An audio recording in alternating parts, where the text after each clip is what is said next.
รถเริ่มเยอะแล้วเด้อพี่น้องอพยพอีกแล้วค่ะรถเริ่มเยอะแล้วกำลังมารับลูกอยู่ในเมืองแบบเดิมเป๊ะครั้งนั้นนี่ลงปั๊มนี้กำลังก่อสร้างอยู่นี่แบบเดิมเป๊ะครั้งนั้นลงปั๊มนี้ครั้งนี้รอบที่2สบายดีพี่น้องสวัสดีค่ะพี่น้องจ้ามื้อนี้ก็มาพบกับซ่องเบาดอนสาวตุกอีกคือเก่าเด้อมามื้อนี้ก็มาพบกันอยู่ในบรรยากาศครึมๆอีกแล้วน้องพี่น้องเนาะอยู่ที่บ้านของสตูกช่วงนี้นะฝนตกแทบทุกมื้อเลยน้องพี่น้องเนาะน่าจะเข้าประมาณอาทิตย์1มั้งน้องพี่น้องที่ฝนตกน้องพี่น้องเนาะแต่ว่าตกตลอดเวลาแบบว่า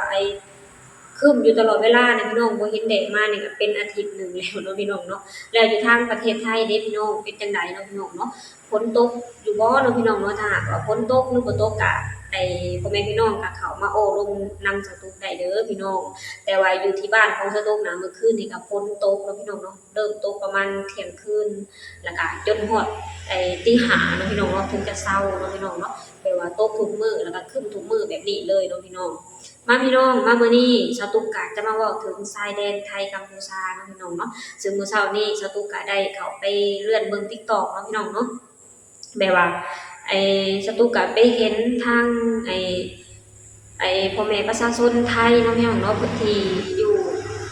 แถวชายแดนนะพี่น้องเพิ่นก็ได้พากันเริ่มอพยพแล้วเนาะพี่น้องเนาะเพราะว่าเนื่องจากว่า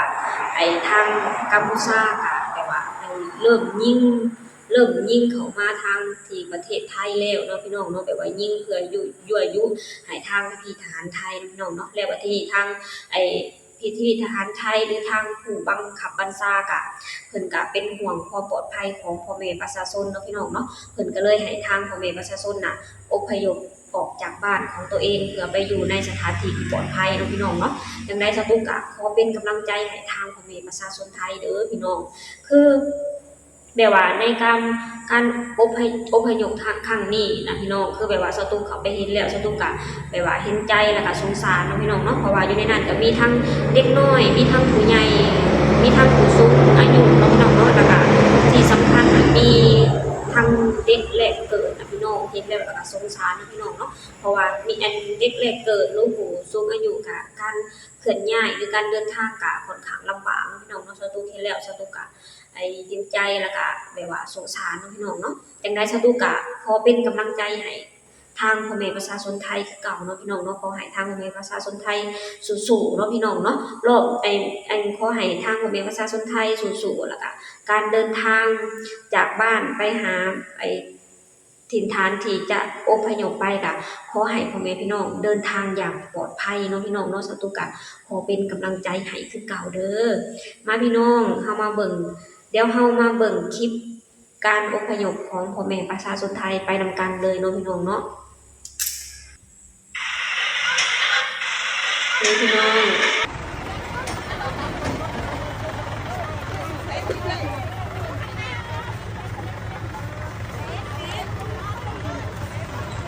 นี่พี่น้อง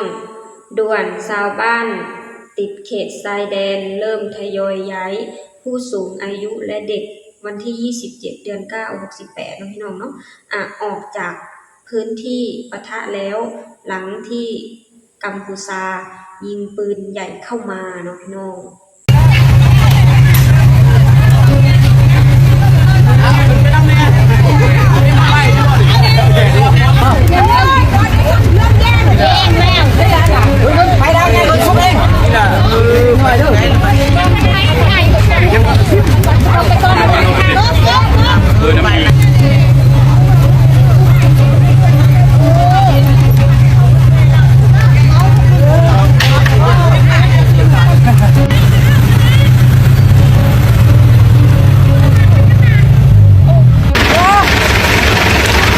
ระวังลื่นพี่ระวังลื่น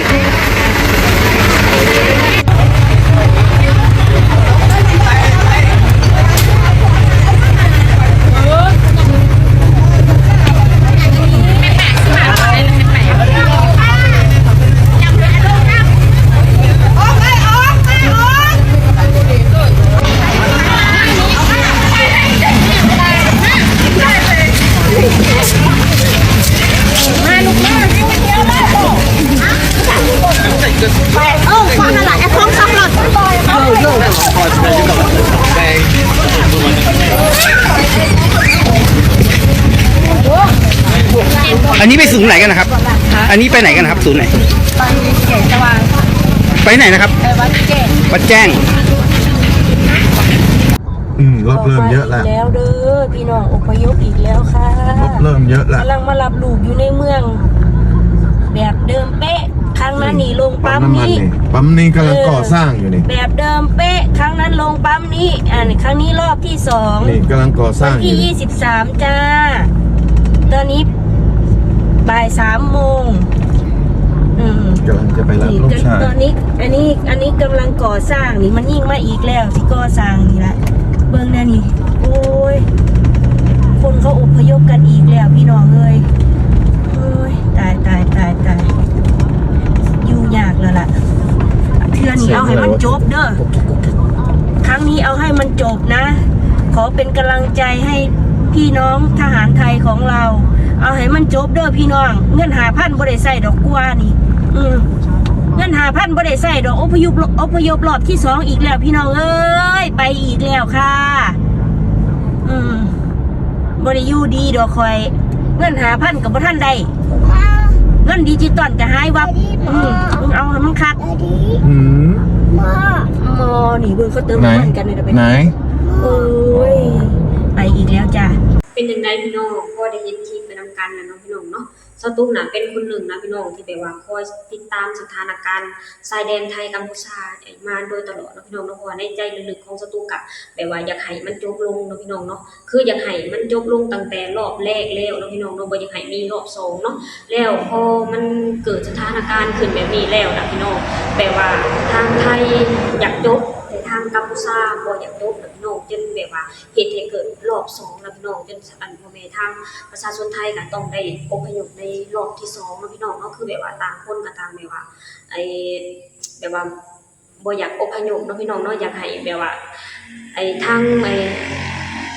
บว่าอยากให้แบบว่ากลับสู่สภาพปกติคือที่ผ่านมานะพี่น้องแต่ก็เป็นไปบ่ได้เนาะพี่น้องเนาะสุดท้ายมาก็ยังเกิดรอบที่2คือเก่านะพี่น้องสตุกะเห็นใจเนาะพี่น้องเนาะเพราะว่าในการอพยพก็มีทั้งเด็กน้อยมีทั้งผู้เฒ่าเนาะพี่น้องเนาะจังได๋สตุกะขอเป็นกำลังใจให้ทางผู้อพยพเนาะพี่น้องเนาะขอให้เดินทาง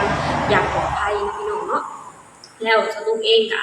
ขอเป็นกำลังใจให้ทางพี่ๆทหารไทยคือเก่าเนาะพี่น้องเนาะรอบนี้เป็นรอบที่2แต่ก็ขอให้จบลงในรอบที่2นี้เนาะพี่น้องเนาะสตุกเองก็ยังเป็นห่วงนะคะไปว่า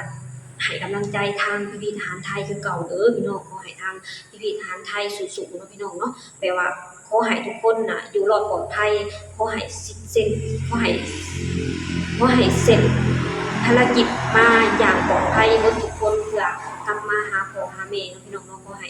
ทางพี่ๆทหารไทยเฮ็ดหน้าที่อย่างเต็มที่รักษาอธิปไตยรักษาประเทศชาติเพื่อเก็บไว้ให้ลูกให้หลานให้พ่อให้แม่เฮาได้อยู่บ่อนที่เคยอยู่มาเนาะพี่น้องเนาะแปลว่าสตุกน่ะมั่นใจทางศักยภาพของพี่ๆทหารไทยแล้วก็มั่นใจของอาวุธของทหารไทยเนาะพี่น้องเนาะจังใดสตุกก็มั่นใจว่าทางทหารไทยจะต้องเป็นฝ่ายชนะเนาะพี่น้องเนาะทางสตุกแล้วก็ทางประชาชนลาวค่ะขอเป็นกำลังใจให้ทางประเทศไทยแล้วก็ทหารไทยคือเก่าเนาะพี่น้องเนาะจังใดสตุกก็ขอให้ทางทหารไทยสู้ๆเด้อพี่น้องขอให้แบบว่าสตุกเองก็จะเป็นกำลังใจให้อยู่ตลอดเวลาเนาะพี่น้องเนาะขอให้ทางทหารไทยสู้ๆคือเก่าเด้อพี่น้องเด้อโอเคพี่น้องสำหรับคลิปนี้สตุกกะจะขอจบลงตัวนี้ก่อนเนาะพี่น้องเนาะฝากให้พี่น้องช่วยกดไลค์กดแชร์กดติดตามในช่องของสาวดูเด้อสบายดีสวัสดีค่ะ